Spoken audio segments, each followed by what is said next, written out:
அன்பான விவசாயிகளுக்கு பணிவான காலை வணக்கம்.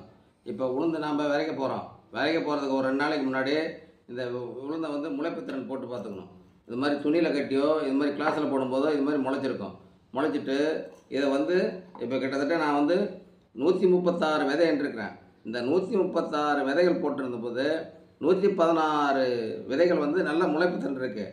முளைப்புத்திறன் நட்டுறது வந்து 26 விதைகள் 20 விதைகள் முளைக்கல. மீதி வந்து இதில் உள்ள பர்சன்டேஜ் பார்த்தீங்கன்னா 85%. இந்த விதையை விதைக்கலாமா? விதைக்கலாம், நல்லா விதைக்கலாம். ஏக்கருக்கு 8 கிலோவே இது போதும். 8 கிலோவிலேருந்து ஒரு 10 கிலோ விதைக்கும் போது நல்ல நல்ல விதைகள், நல்ல முளைப்புத்திறன் உள்ள செடிகள் நம்மளுக்கு கிடைக்கும். நல்ல வீரியமான செடிகளாகவும் இது இருக்கும்.